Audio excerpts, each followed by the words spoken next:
I would say stop for a moment and realize the person in front of you isn't really that much different than you are. They may appear different, but it's just as much your responsibility to get to know someone as it is a responsibility as an immigrant to become part of this society. And also to realize that people are afraid. We had a conversation at a dinner party, and someone said to me, "I don't know why people are afraid." And I said, "Are you kidding me?" I said, "I definitely can see why people are afraid. And at times I'm afraid not for myself, but for my son, because he is,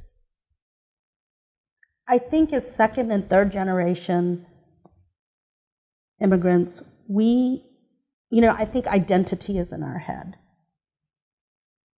We're Americans. I think fear, for the most part, is bred or it thrives upon things that are brought about in the media, and certainly isolated cases and that type of thing.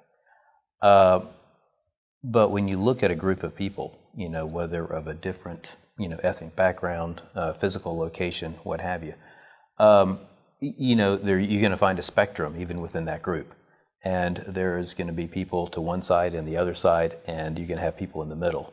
And you have to realize that that's going to be present in every single group.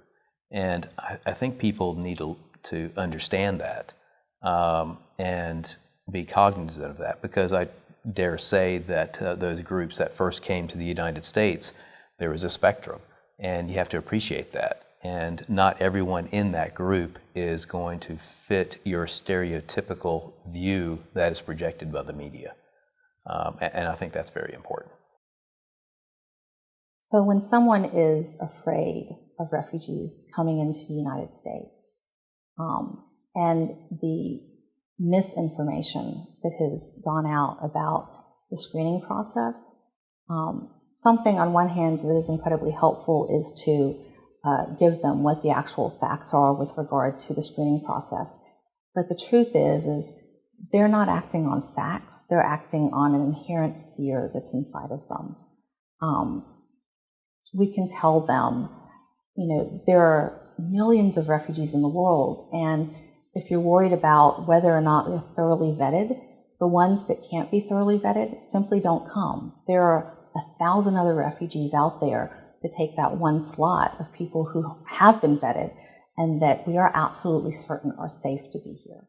The most beneficial thing, I think, that one can do to change the perception that people have about refugees and immigrants is for them to get to know them. There is nothing quite as effective as that. They're probably scared of you of the same, they are probably are thinking about the same thing, like I don't know this person, how am I going to trust this person or something like that. They probably are thinking the same thing. So to me, it's like, when I meet all my new clients or something, introduction is very important. Just say who you are and that friendly face, who you are, introduce yourself, and go from there. And, if a language barrier sometimes is an issue as well, like in our workplace, but a friendly face will always help meeting the new refugee or new immigrants. I think everybody in our country should remember that most of us are immigrants. You might have immigrated earlier than someone else, but we all come from different places, and that's a real positive thing. Mm-hmm. That's something that the United States has always prided ourselves in. The whole mosaic of people coming together, the differences of thought, of different cultures, different values, and sharing that. That's what has always made our country great. And I think it is worrisome for me that it seems right now a lot of people have forgotten that, have allowed the misdeeds of certain people to represent the whole group. I think that's pretty scary.